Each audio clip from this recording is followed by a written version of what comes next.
Guys, current affairs funda में आप सभी का स्वागत है। मैं हूं आपके साथ अभिषेक शर्मा और इस वीडियो में हम 6 जून तक के सभी इंपॉर्टेंट करंट अफेयर्स कवर करने वाले हैं। फ्रेंड्स, आज की वीडियो का बिना स्किप किए देखिएगा। कोई भी क्वेश्चन, कोई भी लाइन आप स्किप मत कीजिएगा, क्योंकि हर एक लाइन में कुछ ना कुछ इंपॉर्टेंट आपको बताया जाएगा। और साथ ही गाइस, इस सेशन को शुरू करने से पहले आप सभी को बताना चाहूँगा कि अगर आप हमारी daily current affairs PDF, weekly PDF और मंथली पीडीएफ चाहते हैं तो आप इस वीडियो के फर्स्ट कमेंट में दिए गए लिंक पर क्लिक करके पा सकते हैं। ज़्यादा जानकारी के लिए आप इस स्लाइड पर दिए गए इन सभी पॉइंट्स को जरूर पढ़ें। और कोई भी आपका डाउट हो, कोई भी आपकी क्वेरी हो तो हमें कमेंट बॉक्स में ज़रूर लिखिएगा। तो चलिए फिर करते हैं शुरुआत इस वीडियो सेशन की। रिजर्व बैंक ऑफ इंडिया के अनुसार भारत की जीडीपी वित्त वर्ष 2021-22 के दौरान कितने प्रतिशत की दर से बढ़ेगी? ऑप्शंस आपके सामने हैं और करेक्ट आंसर होगा option B. So as per the Reserve Bank of India, India's GDP to grow at 9.5% during physical year 21-22 या फाइनेंशियल ईयर 21-22। देखिए फ्रेंड्स, आरबीआई की मॉनेटरी पॉलिसी में ये डिसीजन लिया गया है। मॉनेटरी पॉलिसी क्या होती है? इकोनॉमी में मनी सप्लाई को कंट्रोल करना। कैसे? इंटरेस्ट रेट को जो बढ़ाकर या घटाकर या फिर जैसे हैं वैसे ही रखकर, ताकि प्राइस स्टेबिलिटी बनी रहे और जीडीपी ग्रो करे। तो ये सभी मकसद रहता है आरबीआई की मॉनेटरी पॉलिसी का। तो इसके लिए आरबीआई क्या यूज़ करती है? Open market operation, CRR, SLR, bank rate, repo rate, reverse repo rate, इन सभी इंस्ट्रूमेंट्स को यूज़ करती है। अच्छा, अब देखिए, जो ये आरबीआई की मॉनेटरी पॉलिसी है, इसकी अध्यक्षता की है आरबीआई के गवर्नर शक्तिकांत दास ने। और इनके अलावा और कौन कौन से इसमें मेंबर हैं? डॉक्टर शशांक भिडे और doctor Ashima Goyal, professor Jayant R Varma, doctor Mridul K Sagar और डॉक्टर एमडी पात्रा। अच्छा, साथ ही आप ये जानिएगा, इस मॉनेटरी पॉलिसी में रिजर्व बैंक ऑफ इंडिया ने कहा है कि हम अकोमोडेटिव स्टांस लेंगे। इसका मतलब क्या है? अकोमोडेटिव स्टांस का मतलब होता है that there is room for lowering interest rates in the future to revive growth and demand in the economy। यानी कि आगे इन फ्यूचर हम जो है इंटरेस्ट रेट जो भी है, पॉलिसी रेट्स हैं, उनको कम कर सकते हैं। ठीक है, उसके लिए रूम है। इसका मतलब होता है अकोमोडेटिव, यानी आगे इंटरेस्ट रेट कम किए जा सकते हैं। अगली बार जब भी मॉनेटरी पॉलिसी अनाउंसमेंट होगा उसमें कम किए जा सकते हैं। अच्छा, इसी की तरह एक होता है न्यूट्रल। न्यूट्रल का मतलब होता है, अगर आरबीआई कहता कि आरबीआई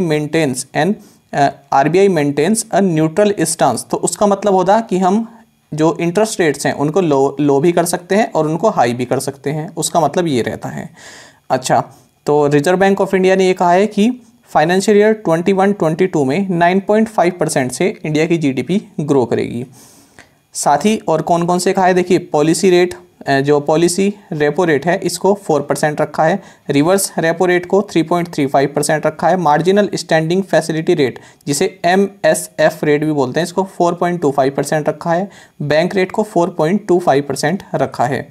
साथ ही CRR, कैश रिजर्व रेशो को 4% रखा है। और SLR यानी स्टैट्यूटरी लिक्विडिटी रेशो, इसको 18% रखा है। देखिए फ्रेंड्स, मैं आपको शॉर्ट में इन सबको बता देता हूँ, क्योंकि अगर डिटेल में बताएंगे तो काफ़ी टाइम लग जाएगा इसमें। देखिए, रेपो रेट क्या होता है? बैंक जो होते हैं रिजर्व बैंक ऑफ इंडिया से जो शॉर्ट टर्म बेसिस पर जो बोरो करते हैं, जो मनी बोरो करते हैं, उसको बोलते हैं रेपो रेट। और इसके लिए जो बैंक होते हैं, ये गवर्नमेंट सिक्योरिटी, जिसे GSEC बोलते हैं, इसको कोलेटरल के रूप में आरबीआई के पास रखता है और रीपर्चेसिंग एग्रीमेंट यहाँ पर साइन किया जाता है। रिवर्स रेपो रेट क्या है? इसका उल्टा है। जो बैंक्स के पास जो एडिशनल फंड है, आरबीआई इसको अपने पास रख लेता है या बोरो कर लेता है। और ये जो रेपो रेट होता है, रिवर्स रेपो रेट, ये जो रेपो रेट है इससे कम ही होता है। ठीक है, इसको आप इस तरह से कह सकते हैं कि reserve Bank of India bank से बोरो कर रहा है, और ऊपर रेपो रेट में आप कह सकते हैं कि जो बैंक हैं वो रिजर्व बैंक ऑफ इंडिया से बोरो कर रहे हैं और बदले में गवर्नमेंट सिक्योरिटी भी कोलेटरल रख रहे हैं आरबीआई के पास। तीसरा है मार्जिनल स्टैंडिंग फैसिलिटी रेट। ठीक है, इसका मतलब क्या हुआ? इसका मतलब ये हुआ कि जब बैंक ऐसा लगे कि बिल्कुल एग्जॉस्ट हो गए हैं, जब उनको इमरजेंसी की ज़रूरत पड़ जाए, तब वे ओवरनाइट लोन लेते हैं रिजर्व बैंक ऑफ इंडिया से, यानी एक दिन का लोन आप कह सकते हैं लेते हैं। और इस पर जो रेट चार्ज किया जाता है काफ़ी हाई होता है, ये रेपो रेट से भी ज़्यादा होता है। तो देख सकते हैं आप 4.25% होता है। नेक्स्ट है आपके पास बैंक रेट। तो बैंक रेट में क्या होता है? बैंक रेट में भी वही होता है कि रिजर्व बैंक ऑफ इंडिया से बैंक जो है लोन लेते हैं, लेकिन इसमें कोई भी सिक्योरिटी नहीं बैंक को रखनी पड़ती है आरबीआई के पास, जैसे कि रेपो रेट में रखनी पड़ती है ना गवर्नमेंट सिक्योरिटी कोलेटरल के रूप में, ऐसा बैंक रेट में नहीं रखना पड़ता है। लेकिन बैंक रेट भी आप देखिए कि हायर होता है, रेपो रेट से ज़्यादा होती है। ठीक है। तो ये दोनों MSF रेट और बैंक रेट ये दोनों ही हाई होती हैं रेपो रेट से, और दोनों के मैंने आपको अंतर भी बता दिया। फिर है CRR यानी कैश रिजर्व रेशो। इसका मतलब क्या होता है, देखिए बैंक्स के पास जो भी कोई, बैंक को क्या करना पड़ता है, ऐसा नहीं है कि बैंक के पास जितना भी पैसा है उसी को वो लोन में दे दे, ठीक है। तो बैंक कुछ हिस्सा जो है RBI के पास रखता है कैश में, लेकिन ये कैश जो उसने RBI के पास रखा है इस पे RBI उसको कोई इंटरेस्ट नहीं देता है। इसका मतलब बैंक को कोई प्रॉफिट नहीं होता है, ना ही उस पैसे को बैंक जो है किसी लोन में दे सकता है, लेकिन कुछ पैसा RBI के पास रखना पड़ता है उसे इमरजेंसी के लिए। ये है SLR, ठीक है, स्टैट्यूटरी लिक्विडिटी रेशो। तो SLR का मतलब क्या होता है, सेम वही जैसे CRR का है, ठीक है। कुछ ना कुछ हिस्सा बैंक को RBI के पास रखना पड़ता है, लेकिन यहाँ पर जो है गोल्ड के रूप में रख सकता है, गवर्नमेंट सिक्योरिटीज़ के रूप में रख सकता है, ठीक है। और यहाँ पर जो है एक और एक डिफरेंस है CRR और SLR में, जो यहाँ पर सिक्योरिटीज़ बैंक SLR के थ्रू जो securities reserve Bank of India के पास रखेगा तो वहाँ पर वो उस पर वो इंटरेस्ट भी अर्न करता है, जबकि CRR में जो उसने मनी रखी हुई है उस पर कोई interest reserve Bank of India नहीं देता है। तो इन दोनों में ये अंतर है। आगे बढ़ते हैं। Research Design and Standards Organisation यानी RDSO किस मंत्रालय के तहत काम करता है? ऑप्शंस आपके सामने हैं और करेक्ट आंसर होगा option C. So Research Designs and Standards Organisation works under Ministry of Railways. तो ये किस लिए न्यूज़ में है, देखिए। Research Design and Standards Organisation यानी RDSO ये इंडियन रेलवेज के अंतर्गत आता है, यानी मिनिस्ट्री ऑफ रेलवे के अंदर आता है, और ये one nation one standard mission के तहत जो है पहला इंस्टीट्यूट हुआ है जिसको SDO डिक्लेयर किया गया है। SDO मतलब स्टैंडर्ड डेवलपिंग ऑर्गेनाइजेशन, और ये जो इसको सर्टिफाई किया गया है ये 3 साल के लिए किया गया है। 3 साल के बाद फिर से रिन्यू किया जा सकता है। पहले मैं आपको ये बता दूं आगे बढ़ने से पहले कि इसका मतलब क्या हुआ, SDO का मतलब क्या हुआ। अच्छा, पहले हम सभी पॉइंट देख लेते हैं, उसके बाद समझ जाएंगे इसको। देखिए, one nation one standard mission ये 2019 में शुरू किया गया था, ये आप जानिएगा। स्टैंडर्ड डेवलपिंग ऑर्गेनाइजेशन स्कीम ये इसी के अंदर आती है, one nation one standard mission के अंदर। और जो ये स्टैंडर्ड डेवलपिंग ऑर्गेनाइजेशन स्कीम है ये BIS, आपने नाम सुना होगा, ब्यूरो ऑफ इंडियन स्टैंडर्ड्स, जो कि ministry of consumer affairs food and public distribution के अंतर्गत कार्य करती है। इसके द्वारा ये रिकॉग्निशन दिया जाता है SDO का, यानी स्टैंडर्ड डेवलपिंग ऑर्गेनाइजेशन का दिया जाता है। और साथ ही आपको बता दें कि जो ये Research Design and Standard Organisation है ये लखनऊ में लोकेटेड है, और इंडियन रेलवेज के लिए जो है स्टैंडर्ड ये जो है तय करती है। अब आपको बताते हैं कि स्टैंडर्ड डेवलपिंग ऑर्गेनाइजेशन इसका मतलब क्या हुआ। जो ये RDSO है इसको SDO जो चुना गया है इसका मतलब क्या हुआ है, स्टैंडर्ड डेवलपिंग ऑर्गेनाइजेशन का मतलब क्या हुआ है। देखिए, एक एग्जाम्पल समझते हैं, 2 एग्जाम्पल समझते हैं। मान लीजिए किसी एक A नाम की कंपनी ने कोई एक्सटर्नल हार्ड ड्राइव बनाई है, तो वो जो कंपनी B है उसके कंप्यूटर में भी सही कार्य करनी चाहिए, इस तरह का स्टैंडर्ड बनाया जाए। मान लीजिए दूसरा एग्जांपल समझते हैं। BP देखते हैं आप, BP जांचते हैं या उसको मेजर करते हैं, BP को कि वो जो मशीन आती है, ठीक है, उसके थ्रू मेजर करते हैं। अब उसमें कोई रीडिंग आई, अब आप गए किसी दूसरे डॉक्टर के पास, उसके पास जो मशीन है उसमें रीडिंग अलग आ रही है, तो इस तरह का नहीं होना चाहिए। इस तरह के स्टैंडर्ड बनने चाहिए कि जितनी भी मशीन है BP जांच करने की उनमें सेम रीडिंग आई, ठीक है, कुछ भी एरर नहीं रहे। तीसरा एग्जाम्पल हम देख सकते हैं। मान लीजिए आप ऐसे समझिए, जो हमारे कपड़े होते हैं, कुछ कपड़े ऐसे होते हैं जिनमें आप इस्त्री नहीं कर सकते, यानी आयरन नहीं कर सकते, उनको प्रेस नहीं कर सकते, तो उन पर एक निशान बना रहता है कि इन्हें जो है आप आयरन नहीं कर सकते हैं या फिर इस्त्री उन पर नहीं कर सकते हैं। तो इस तरह के जो भी कपड़े हैं सब पर एक ही तरह का निशान बना रहे, ऐसा ना हो कि किसी कपड़े पर कैसा निशान बनाए, किसी कपड़े पर कैसा निशान बनाए। तो इस तरह के जो मापदंड जो तय करती है उनको बोलते हैं स्टैंडर्ड डेवलपिंग ऑर्गेनाइजेशन। तो अब स्कीम के तहत इसी तरह के स्टैंडर्ड बनाए जा रहे हैं कि जो भी क्षेत्र हैं, जो भी फील्ड है, सब में एक ही स्टैंडर्ड रहे, ऐसा ना हो कि अलग अलग स्टैंडर्ड बनाए जाएं। तो इसी स्कीम के तहत जो Research Design and Standard Organisation है ये पहला इंस्टीट्यूट बन गया है जिसको SDO डिक्लेयर किया गया है। इसके बाद अब और भी आने वाले हैं, ठीक है, वो देखेंगे जब भी आएंगे। आगे बढ़ते हैं। SDG इंडिया इंडेक्स 2020-21 में कौन सा राज्य शीर्ष पर है? ऑप्शंस आपके सामने हैं और करेक्ट आंसर होगा option A। So Kerala topped the SDG India index 2020-21। देखिए इससे पहले हम इस क्वेश्चन में आगे बढ़े, पहले आपको ये जान लेना चाहिए कि एसडीजी का मतलब है सस्टेनेबल डेवलपमेंट गोल्स। तो ये 17 गोल्स हैं और 2030 तक इन्हें पूरा करने का लक्ष्य रखा गया है यूनाइटेड नेशन जनरल असेंबली द्वारा। इनको 2015 में एडॉप्ट किया गया था, या इनको आप कहते हैं एजेंडा 2030, ये आप याद रखिएगा। अच्छा, ये 17 गोल्स जो हैं ये पूछ ले जाते हैं कि गोल नंबर 1 क्या है, एसडीजी गोल नंबर 2 क्या है।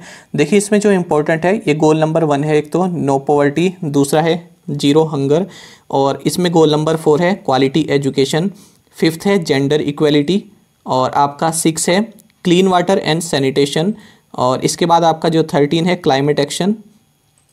ये सभी आपके लिए काफ़ी इंपॉर्टेंट है। अब देख लिए फ्रेंड्स इस क्वेश्चन का मतलब क्या है।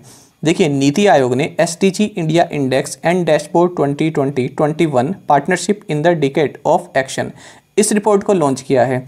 किसके द्वारा? नीति आयोग के द्वारा। कौन सा एडिशन है? 3rd एडिशन है। पहला एडिशन 2018 में लॉन्च किया गया था, और नीति आयोग ने इसको यूनाइटेड नेशंस इंडिया के साथ मिलकर बनाया है। अच्छा, इसमें जो है 16 गोल्स इन्होंने कवर किए हैं, और उसके लिए 115 इंडिकेटर्स इसमें चुने गए हैं, ये आप याद रखिएगा। अच्छा, तो इसमें स्टेट्स और यूनियन टेरिटरीज को एक स्कोर दिया गया है। किस तरह का स्कोर दिया गया है? जिन भी स्टेट्स या यूनियन टेरिटरीज का स्कोर 0 से 49 के बीच में है उनको एस्पिरेंट कहा गया है, और जिनका 50 से 64 के बीच में स्कोर है उनको परफॉर्मर कहा गया है, जिनका 65 से 99 के बीच में स्कोर है उनको फ्रंट रनर कहा गया है, और जिनका 100 स्कोर है उनको अचीवर कहा गया है। तो 100 किसी का नहीं है, इसलिए कोई भी स्टेट अचीवर की कैटेगरी में नहीं रखा गया है इस इंडेक्स के थ्रू। अब देखिए, और यहाँ पर यह भी कहा गया है कि जो इंडिया का ओवरऑल एसडीजी स्कोर है, यानी जो सस्टेनेबल डेवलपमेंट गोल स्कोर जो है, ये 6 पॉइंट से इम्प्रूव हुआ है, यानी 6 पॉइंट बढ़ा है। कब से कंपेयर कर रहे हैं? 2019 में 60 था, और अब 2020-21 में ये 66 हो गया है। तो ये आप याद रखिएगा, पूछ ले जाता है कि भारत का जो ओवरऑल एसडीजी स्कोर है नीति आयोग की रिपोर्ट के अनुसार वो कितना है 2020-21 में, तो आंसर होगा 66। देखिए फ्रेंड्स, टॉप 5 स्टेट्स हम देख लेते हैं। केरल का स्कोर 75 है, जैसे मैंने आपको अभी पीछे बताया कि स्कोर दिया गया है स्टेट्स को कि किस तरह से वे जो ये सस्टेनेबल डेवलपमेंट गोल्स हैं उनमें किस तरह से ये खरे उतर रहे हैं, किस तरह से उनको अपना पा रहे हैं। तो केरल इसमें पहले नंबर पर है, फिर हिमाचल प्रदेश और तमिलनाडु हैं। अपने स्टेट का आप याद रखिएगा, जिन भी स्टेट से हैं, ठीक है। कोई अगर आप में से हिमाचल प्रदेश का है तो याद रखिएगा आपका हिमाचल प्रदेश दूसरे नंबर पर है, केरल पहले नंबर पर है, तमिलनाडु भी दूसरे नंबर पर है, आंध्र प्रदेश, गोवा, कर्नाटक, उत्तराखंड ये तीसरे नंबर पर है। इन सभी का स्कोर 72 है। फिर सिक्किम है, फिर महाराष्ट्र है। बॉटम स्टेट जो भी बिहार के हैं, हालांकि आप याद रखना नहीं चाहेंगे पर फिर भी याद रख लेना, आप लोग लास्ट में हैं, ठीक है। उनसे फिर ऊपर है झारखंड वाले। अच्छा, अब इसके बाद आता है कि टॉप फास्ट मूविंग स्टेट्स, यानी सबसे ज़्यादा तरक्की किसने की है अपने स्कोर में। अगर हम प्रीवियसली उससे बात करें, जो प्रीवियस ये लॉन्च किया गया था उसके कंपैरिजन में अगर हम बात करें 2019 के कंपैरिजन में, तो सबसे ज़्यादा तरक्की की है मिजोरम ने। इसने अपना स्कोर 12 अंकों से बढ़ाया है। उसके बाद हरियाणा इसने 10 अंकों से बढ़ाया है, और उसके बाद है हरियाणा इसने 8 अंकों से बढ़ाया है। अच्छा, अब देख लेते हैं स्टेट वाइज। देखिए, गोल नंबर 1 जो है नो पॉवर्टी, इसमें स्टेट्स की अगर बात करें तो तमिलनाडु सबसे नंबर 1 पर रहा है, और दिल्ली यूनियन टेरिटरी नंबर 1 पर रही है। गोल नंबर 2 है जीरो हंगर, तो इसमें केरल नंबर 1 पर रहा है, और चंडीगढ़ इसमें केरल इसमें नंबर 1 पर रहा है, और चंडीगढ़ जो यूटी है ये नंबर 1 पर रही है। उसके बाद है आपका इसी तरह से गोल नंबर 3, इसमें गुजरात और दिल्ली 1 पर रहे हैं। गोल नंबर 4 क्वालिटी एजुकेशन, इनमें केरल और चंडीगढ़ नंबर 1 पर रहे हैं। इसी तरह से गोल नंबर 5 जेंडर इक्वलिटी, ठीक है, छत्तीसगढ़, अंडमान निकोबार आइलैंड नंबर 1 पर रहे हैं, और clean water and sanitation Goa, Lakshadweep इन पे नंबर 1 पर रहे हैं। तो देखिए, मैं आपको ये बता दिया मैंने, ठीक है। इसको आप देख लेना, अपना स्टेट देख लेना। मान लीजिए कोई हिमाचल प्रदेश का है, तो आपका राज्य किस उसमें नंबर 1 पर है, किस गोल पर नंबर 1 में है, तो decent work and economic growth में नंबर 1 पर है। कोई अगर आप में से मान लीजिए गुजरात से है, तो याद रखिएगा आप लोग गुड हेल्थ एंड वेलबींग, ये वाला जो गोल है गोल नंबर 3, इसमें आप नंबर 1 पर हैं। इसी तरह से ये है, देखिए गुजरात जो है goal number 9 industry, innovative and infrastructure, इसमें भी नंबर 1 पर है। मेघालय किस में नंबर 1 पर है, जो गोल 10 है, रिड्यूस इनइक्वालिटी। तो ये सभी याद करने की जरूरत नहीं है, कुछ इंपॉर्टेंट है हालांकि इसमें, जैसे नो पॉवर्टी में कौन सा स्टेट नंबर 1 पर है, इस तरह से पूछा जा सकता है, और जीरो हंगर में कौन सा स्टेट है ये पूछा जा सकता है, ठीक है। तो इस तरह से पूछा जा सकता है क्वेश्चन। साथ ही बाकी के स्टेट्स ये हैं, goal number 11 sustainable cities and communities, इसमें पंजाब नंबर 1 पर है। इसमें फ्रेंड्स आपके लिए ये काफ़ी इंपॉर्टेंट रहेगा, क्लाइमेट एक्शन, ठीक है, क्योंकि ये रिपोर्ट ही क्लाइमेट एक्शन से जुड़ी हुई है, तो पूछा जा सकता है कि क्लाइमेट एक्शन जो गोल नंबर 13 है, इसमें कौन सा स्टेट टॉप पर है, तो इसमें ओडिशा टॉप पर है, ये आप याद रखिएगा। अंतर्राष्ट्रीय डेयरी महासंघ के बोर्ड के लिए सर्वसम्मति से किसे चुना गया है? ऑप्शंस आपके सामने हैं और करेक्ट आंसर होगा option A. So RS Sodhi has unanimously been elected to Board of International Dairy Federation. Unanimously का मतलब होता है सर्वसम्मति से, बिना किसी ओपोजिशन के। तो डॉक्टर RS सोडी ये मैनेजिंग डायरेक्टर हैं Gujarat cooperative milk marketing federation limited यानी अमूल के। तो इनको जो है इंटरनेशनल डेयरी फेडरेशन इसके बोर्ड में इलेक्ट किया गया है। साथ ही आपको ये भी जानना चाहिए, जब यहाँ पर डेयरी की बात हो रही है तो नेशनल डेयरी रिसर्च इंस्टीट्यूट कई बार एग्जाम से पूछा जा चुका है अलग अलग एग्जाम में कि कहाँ पर लोकेटेड है, तो करनाल हरियाणा में रिलेटेड है, इसको आप याद रखिएगा। नवीनतम FIH विश्व रैंकिंग में भारतीय पुरुष हॉकी टीम की क्या रैंक है? ऑप्शंस आपके सामने है और करेक्ट आंसर होगा ऑप्शन सी। सो जो इंडियन मेंस हॉकी टीम की रैंक है, जो लेटेस्ट FIH हॉकी रैंकिंग है, इसमें 4th रैंक है भारत की, जो पुरुष खिलाड़ी हैं उनकी। तो FIH यानी इंटरनेशनल हॉकी फेडरेशन, तो इसमें जो हॉकी में रैंक है मेंस टीम की वो 4th है और विमेंस टीम की 9th है। अगर हम बात करें टॉप 3 टीम की, तो देखिए मेंस में बेल्जियम नंबर 1 पर है, वीमेन में नीदरलैंड्स नंबर 1 पर है और दूसरे नंबर पर है ऑस्ट्रेलिया अगर मेंस की बात करें, और वीमेन की बात करें तो अर्जेंटीना दूसरे नंबर पर है। तीसरे नंबर पर है नीदरलैंड्स मेन की कैटेगरी में, और वीमेन कैटेगरी में ऑस्ट्रेलिया तीसरे नंबर पर है। साथ ही जब बात हो रही है हॉकी की, तो आपको ये भी जानना चाहिए कि जो ये FIH है जिसकी हम बात कर रहे हैं इंटरनेशनल हॉकी फेडरेशन, तो इसमें जो है नरेंद्र बत्रा ये भारत के हैं, इनको इसका प्रेसिडेंट फिर से रीइलेक्ट किया गया है, ये हमने पढ़ा था। और जो भारत की जो हॉकी इंडिया है इसके जो प्रेसिडेंट हैं ये ज्ञानेंद्रो, और इनका नाम है पूरा ज्ञानेंद्रो निंगोमबम। तो ये जो है हॉकी इंडिया के प्रेसिडेंट हैं। ये 2 पॉइंट्स भी आप याद रखिएगा। देखिए फ्रेंड, जल्दी जल्दी मेरे को इसलिए बताना पड़ रहा है क्योंकि आप में से कई एस्पिरेंट्स का ऐसा कहना है कि वीडियो लंबी हो रही है। देखिए वीडियो लंबी इसलिए हो रही है क्योंकि मैं बिलीव करता हूं कि अगर आप लोग अपना समय निकाल कर आ रहे हैं तो अच्छे से समझ कर ही जाएं क्वेश्चन को, ऐसे ना हो कि केवल क्वेश्चन और आंसर ही बताए जाएं। इसलिए आजकल वीडियो 25 से 26 मिनट तक की चली जा रही है। तो हम भी नहीं चाहते कि वीडियो लंबी जाए, क्योंकि हम भी इस बात पर यकीन रखते हैं कि वीडियो जो है छोटी रहनी चाहिए और इम्पैक्टफुल रहनी चाहिए। तो कोशिश करेंगे फिर से हम जो है 15 से 20 मिनट वाली लिमिट में आ जाएं। किस बैंक ने 2031-32 तक कार्बन न्यूट्रल बनने की प्रतिबद्धता जताई है? ऑप्शंस आपके सामने है और करेक्ट आंसर होगा option D. So HDFC bank has committed to becoming carbon neutral by 2031-32। देखिए पहले तो आप ये जान लीजिए कि कार्बन न्यूट्रल का मतलब क्या होता है। देखिए ये आप देख सकते हैं, कार्बन न्यूट्रल का मतलब होता है जितना भी आप ग्रीन हाउस गैसेस जितनी भी आप उत्सर्जन कर रहे हैं, ठीक है, उतना ही आप उनको घटा भी दीजिए। यहाँ पर आप देखिए ये कार जा रही है, पेट्रोल की कार जा रही है, आपके घरों से जो एमिशन निकल रहा है, CO2 एमिशन निकल रहा है, ठीक है, तो ये सभी एमिशन निकल रहा है। आप इनको किस तरह से अब कम कर रहे हैं? आपने यहाँ पर विंड पावर प्लांट लगाए हैं, सोलर पावर प्लांट लगाए हैं, उससे क्या हो रहा है, आपकी एनर्जी जो है ये ग्रीन एनर्जी जनरेट हो रही है, यानी आप बैलेंस करके चल रहे हैं। यहाँ पर देखिए जितना आपने कार्बन को एमिशन किया उतना ही आप कार्बन को रिड्यूस कीजिए। तो इस तरह की आप चीज़ें यहाँ पर जो है लाइए अपने पास, ठीक है। इसका मतलब ये है आप ई-व्हीकल्स यूज कीजिए, ठीक है। अब जैसे HDFC बैंक है, इसने ये कहा है कि हम जो है कोई अगर हमसे ई-व्हीकल लेने आएगा तो हम ई-व्हीकल पे जो है ई-व्हीकल के लिए अगर लोन लेने आएगा तो हम उस पर कम इंटरेस्ट रेट चार्ज करेंगे। कोई अगर सोलर पावर प्लांट लगाना चाहता है उसके लिए अगर लोन लेना चाहता है तो हम उस पर लो इंटरेस्ट चार्ज करेंगे। तो HDFC बैंक इस तरह से जो है अपना कंट्रीब्यूशन यहाँ पर दिखाना चाहता है। और साथ ही HDFC बैंक के बारे में आप जानिएगा कि इसके MD एंड CEO हैं शशिधर जगदीशन और हेडक्वार्टर्स हैं मुंबई में। ये फ्रेंड्स इस इमेज के बैक में आ गई और यहाँ पर थोड़ा एनिमेशन मैं लगाना भूल गया, तो जो पीछे लिखा हुआ था वो मैंने आपको बोलकर बता दिया है, ठीक है, उसमें इतना ही इम्पोर्टेंट है।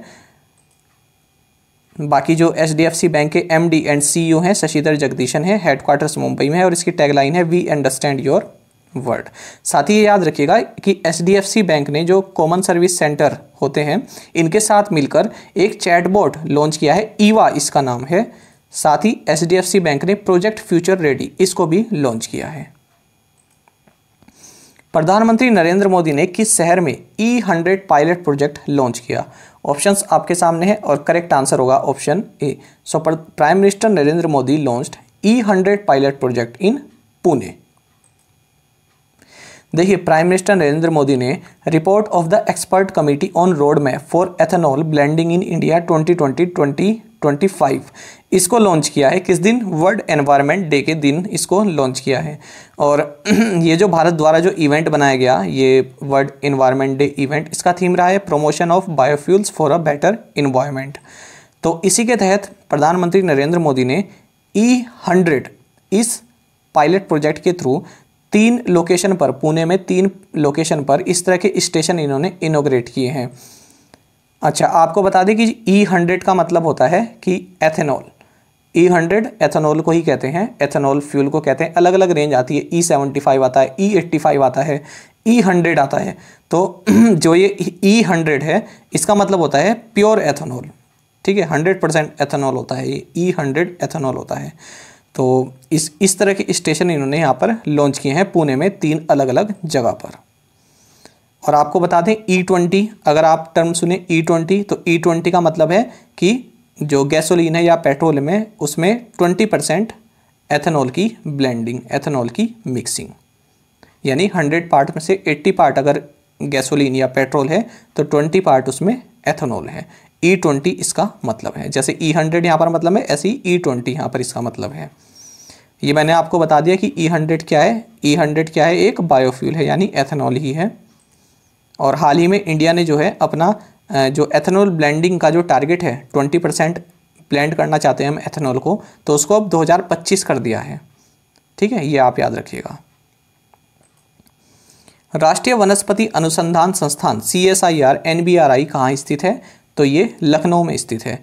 किस लिए हमने ये क्वेश्चन बनाया है? क्योंकि national medicinal plant board NMPS, इसने नेशनल बोटेनिकल रिसर्च इंस्टीट्यूट यानी CSIR NBRI इसके साथ एक MOU साइन किया है। किस लिए साइन किया है? भारत में जो मेडिसिनल प्लांट्स हैं या हर्ब्स हैं, इनके प्रोडक्शन और कल्टीवेशन को बढ़ावा देने के लिए। और जो नेशनल मेडिसिनल प्लांट बोर्ड है, ये मिनिस्ट्री ऑफ आयुष के अंतर्गत कार्य करता है। और नेशनल बोटेनिकल रिसर्च इंस्टीट्यूट ये ministry of science and technology के अंतर्गत आता है। और इसकी लोकेशन भी एग्जाम में पूछ ली जाती है कि नेशनल बोटेनिकल रिसर्च इंस्टीट्यूट ये कहाँ पर स्थित है, तो याद रखिएगा। निम्नलिखित में से किसने convergence energy services limited CESL के साथ ई-मोबिलिटी समझौते पर हस्ताक्षर किए हैं? सही आंसर होगा option D. So NTPC has signed e-mobility agreements with convergence energy services limited CESL। तो इस एग्रीमेंट के तहत क्या करेगा? जो NTPC है, ये इलेक्ट्रिकल व्हीकल्स को लीज पर लेगा। ठीक है, अपने कार्य के लिए लीज पर लेगा। तो जो ये कन्वर्जेंस एनर्जी सर्विसेज लिमिटेड इससे लेगा। जो ये friends convergence energy services limited है यानी CESL है, ये 100% ऑन सब्सिडरी है किसकी? EESL की, यानी एनर्जी एफिशिएंसी सर्विस लिमिटेड की। और अगर हम बात करें इसी की, जो ये आपका CESL है, तो इसके CEO और MD हैं महुआ आचार्य। और NTPC के CMD आप जानते होंगे गुरदीप सिंह हैं, यानी chairman and managing director Gurdeep Singh हैं। हाल ही में भारत के पहले स्वदेशी हाइड्रोग्राफिक सर्वेक्षण जहाज INS संध्यायक को सेवा मुक्त किया गया, यानी डीकमीशन किया गया। इसे भारतीय नौसेना में किस वर्ष कमीशन किया गया था? सही आंसर होगा option C. So recently India's first indigenous hydrographic survey ship INS Sandhayak was decommissioned. So it was commissioned to the Indian Navy in the year 1981. तो इसको डीकमीशन कर दिया गया, यानी इसको सेवा से रिटायर कर दिया गया है। कहाँ पर? नेवल डॉकयार्ड विशाखापट्टनम में। और आपको बता दें कि इसको डिजाइन और इसको बनाया गया था रियर एडमिरल FL फ्रेजर के द्वारा। और भारतीय नौसेना में 26 फरवरी 1981 में इसको कमीशन किया गया था, सेवा में लाया गया था। और इस शिप ने कई सारे ऑपरेशंस जो है भारत की ओर से किए हैं। तो ऑपरेशन पवन, जिसमें श्रीलंका को हमने सहायता प्रदान की थी 1987 में, इसमें इसने साथ दिया। और ऑपरेशन सारोंग और ऑपरेशन रेनबो जो 2004 में जो सुनामी आई थी, उसमें इसने जो है काफ़ी तरह की हेल्प की, ह्यूमैनिटेरियन जो असिस्टेंस प्रोवाइड की जाती है उसमें इसने सहायता की। और जो आपका ये फर्स्ट इंडो US एक्सरसाइज हुई थी टाइगर ट्रम्प, इसमें भी इसने पार्टिसिपेट किया था। अब देख लेते हैं प्रीवियस असाइनमेंट क्वेश्चंस के answer. Beirut is the capital of which country? Lebanon. Ashtamudi wetland is located in which state? Kerala. Which country will host the rugby world cup 2021 in 2022? New Zealand. देखिए ये वर्ल्ड कप 2021 में होने वाला था और अब इसको जो है 2022 में कर दिया गया है, तो ये न्यूजीलैंड में होगा। कुछ बच्चों ने साउथ अफ्रीका लिखा है, तो वो जो है वो रग्बी वर्ल्ड कप 7 है, वो अलग इवेंट होता है। रग्बी वर्ल्ड कप 7 वो साउथ अफ्रीका में होगा। ये जो है मेन जो रग्बी वर्ल्ड कप 2021 है ये न्यूजीलैंड में होगा। Who is the author of the book titled the spiritual CEO? So answer is S. Prakash. International day for the fight against illegal, unreported and unregulated fishing is observed on which day? June 5। अब देख लेते हैं आज के assignment questions. Asan conservation reserve is located in which state? Manu Bhaker and Rahi Sarnobat are related to which sport? Angkor Wat temple complex in Cambodia is dedicated to which god? Who is the chairman of Deposit Insurance and Credit Guarantee Corporation DICGC? Where is the headquarters of the Organisation for Economic Cooperation and Development यानी OECD located? तो पांचों questions के answer आप हमें comment box में जरूर बताइएगा। अगर आपको एक क्वेश्चन का आंसर भी आता है तो वो भी आप हमें कमेंट बॉक्स में जरूर से बताया कीजिए। और साथ में आप सभी करंट अफेयर्स फंडा को टेलीग्राम पर भी ज्वाइन कर सकते हैं। यहाँ पर रेगुलर वीडियो अपडेट्स और करंट क्विजेस हम आप सभी के लिए डालते हैं। साथ ही डिस्कशन ग्रुप में आप किसी भी क्वेश्चन का सोल्यूशन पा सकते हैं। दोस्तों यहाँ पर हमारे करंट अफेयर्स की प्लेलिस्ट दी गई है, इसको आप जरूर देखें और अपने दोस्तों के साथ व्हाट्सएप एंड टेलीग्राम पर शेयर करें, लाइक करें और कमेंट करके बताइएगा कि वीडियो आपको कैसी लगी। Thank you guys.